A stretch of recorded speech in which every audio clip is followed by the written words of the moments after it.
Enoch Mwamba, linebacker, number 10, Winnipeg Blue Bombers. You're watching the NCAFA Films.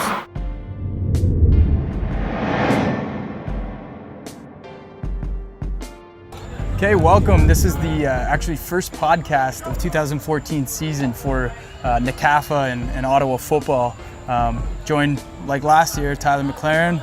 I'm Jesse Card, and we're here on location for the Super Elite Football Camp, which is hosted by Nick Burns. And what's really cool about this camp actually is that they get active CFL guys to coach the kids. Well, that's always what you want, right? Like always, if you're a kid, you want the best guys to be showing you how to do it. And the guys that they have are all local boys who have played in NCAFA, played in CIS, now on in the pro level. So who better to teach these kids what they got to do to make it to the next level? And that's what we want to see. We want to see guys giving back. We want to see kids making the right decisions. And these are the guys that they should be listening to. So tonight, they've got Andre Dury, who obviously has been a real star for the Toronto Argonauts. Unbelievable. He's a Toronto boy too, so it's nice having him there. He won a Grey Cup for the 100th Grey Cup celebration there. Was it last year? Yeah, I don't know. A couple years ago, I think. I believe. And as far as the Red Blacks go, you can see I'm sporting my gear. We've got Justin Phillips, who's a guy who's from Ottawa. He's a NCAFA product. He's drafted by Calgary and he's playing out in Calgary. But he was among the first, or I believe he was the first trade that the Red Blacks made. He was with Calgary. Yeah. So he's back at home. He's coaching here tonight. And he's a product of Laurier, another CIS product who stayed in Canada, did the whole system. So that's always good to see. Well, I remember when I was playing with the Warriors way back when with you and some of the other boys. That was the most fun I've ever had in my entire life playing football. Really? Yeah, and I'm like 30 years old almost, and still looking back, that was the most fun I ever had. So it's good to get back to the kids, and hopefully they get some of that joy and excitement too, and develop a passion for it and see where it leads them. Yeah, everything from like training to pre-game prep and film work, the stuff you guys are doing. Like honestly, when I first came into the league, it was it was still go to a film room. It wasn't on iPads. And watch it as a group at all times. Playbooks are in binders. Now it's all on an iPad. We get film updated to us right after practice. We could watch practice right after. Games the whole season are loaded on it, so you could prep in advance. They ISO cam you if you ask them for one-on-ones and in team. But just the evolution of the game is just so much better in terms of preparation. And when I first came into the league, they didn't have us on meal plans, and now they feed us after all practices. They got meal plans. It's just everything about it is so much more evolved, and that's just in the last 7-8 years, right? I couldn't imagine what it was like in the early 2000s, in the 90s. What were they doing? Yeah. So it's just crazy to think, the process that's involved in it now has evolved to where it is today. Yeah, well, I'm a little biased because I'm emotionally attached to the city, obviously, but the support we've been getting is absolutely tremendous. We have 20,000 seats sold for the first game already, 15,000 season seats. Everywhere I'm going, people, when they meet me, they're just so excited and passionate about it. It brings chills to me to think that this is a city I grew up in, and it's happening, and the excitement level is just crazy. The kids are crazy, and I think it's really going to develop grassroots football in the area. When local kids are going to games, they're developing that passion for it, and they're aspiring to play on that big stage. And I really think it's going to help Ottawa football. Honestly, it'll almost feel like a Grey Cup, that kind of level of excitement, right? I'll have chills running down my spine. I hope we have the opening kickoff so bad. I'll just be amped up to run down on that opening kickoff. But yeah, it's going to be crazy. It's going to be electric in there. The fans will all be on their feet. They'll be making noise. I have 30 relatives who have bought season seats right behind our bench, so I know they're going to be pumped. It's going to be a wild night. Yeah, July 18th. Can't wait. That's always good to see. There's Mike Ireland, who's our current coach with the Ottawa GGs. They've got, who am I missing here? We've got Kevin Scott, who's a special teamer that played with the Tiger Cats the last few years. Ron Raymond right behind us. Ron Raymond, who's who's with the Ottawa GGs as well as a quarterbacks coach. Okay.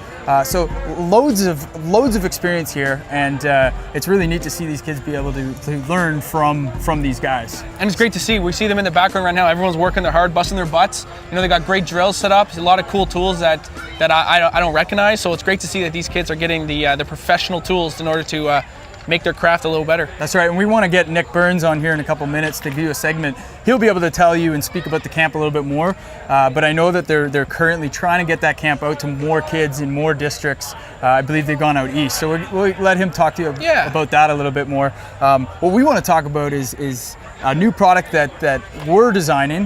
That's, you know, we've got the fall covered. And in Ottawa, NCAFA Films is the brand that markets the National Capital Amateur Football Association. We just launched the NCAFA 3.0, NCAFA TV website. So if you haven't checked out the new design, go to ncafa.tv, check it out, tell us what you think. There's a lot of opportunity to tell us your feedback. And we're going to be basically doing a game of the week all fall for the midget and for the bantam levels. It's going to be a great change. It's going to be awesome that every week we're going to know that we're going to have a couple great games, great matchups with top-notch production value. We're going to make football in Ottawa get recognized in the global scale, I think, this year. But now there's a gap, right? Because as we all know, NCAFA really is a superb development league that captures now kids at 5 years old. So before it was, I think 8 was the youngest. 8 was the minimum. At Tyke. Now they've introduced, a few of these clubs have introduced a MITE program. So now we're capturing kids' interest in football, and they're falling in love with the game at 5 years old. So that just shows that the league's going to be stronger and stronger. Oh, yeah. The sport's going to be strong in Ottawa. And that's something that we noticed in hockey. A lot of these guys that we met in hockey, you talk about when they start playing hockey, 3, 4, 5 years old, so that by the time they reach 8, 9, and 10, they have so many fundamentals under their belt, they can really start to take it to the next level. Yeah. And I think with the introduction of the MITE program and some more teams having stronger type programs, I think that at the end of the day, the foundation is stronger. Yeah. At the top-notch levels, you're going to see the top get better, too. The two programs in Ottawa that are doing that probably the most actively are Cumberland Panthers. They've got a superb MITE program. Lots of kids registering for that, and also the newly Nepean Eagles. Yeah, right. We know that they changed their name. That's not a surprise. No, I like that they went with the Eagles personally. I despise it, but that's just because I'm a Cowboys fan. All right. Okay. Yeah. Well, fair enough. Yeah. Everyone's has their own opinion, and that's fair. It is true. But I would say we're in America, but we're not. The Redskins were just as bad though. So I just think that I just didn't want. Speaking of which, what do you think you're going to see out of RG3 this year? You know what? I think I've told you this many times. I think his rookie season will be the best year he has in his career. I think that I'm not sold on their head coach. I'm not sold on their running game, and I'm not sold on their defense. I think that the Redskins. You think getting rid of Shanahan was a mistake? I don't know if I think he needed to be got rid of, but I don't know if the guy they brought in is the best option. I still think the Redskins are the worst team in the division. And I think the Eagles are the best. And I think that Giants and Cowboys are sort of in the middle. So it's going to be interesting to see. It's going to be dramatic. Yeah. Well, I was watching the draft last night, but what we want to talk about in this segment is not the NFL, but we want to talk about the OVFL. Yeah. Which like we said, NCAFA's we've got NCAFA Films covering all the activities. It's going to be great with the new website come the fall, but we've got a summer of OVFL to deal with. So we're working on a new brand that is going to be dubbed the Ontario Football Network, and it's going to be open for basically the OVFL teams, and it's also going to bleed into the OUA football season.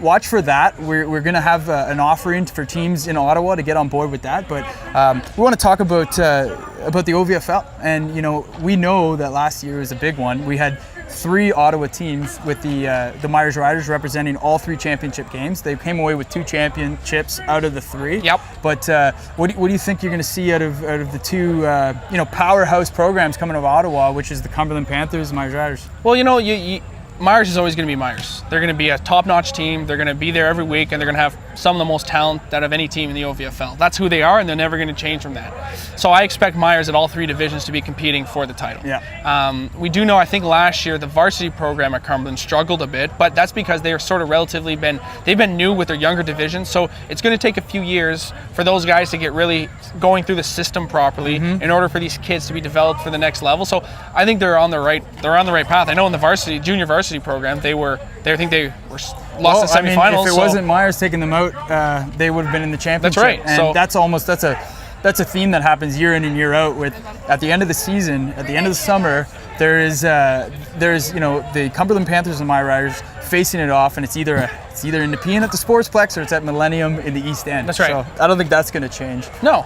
And it's great because at the end of the day, you want to see these teams competing. And if Ottawa has 2 teams and we're able to compete at the provincial level and be there every single year, well, it just proves that how good NCAFA is doing in preparing these kids at the younger development age.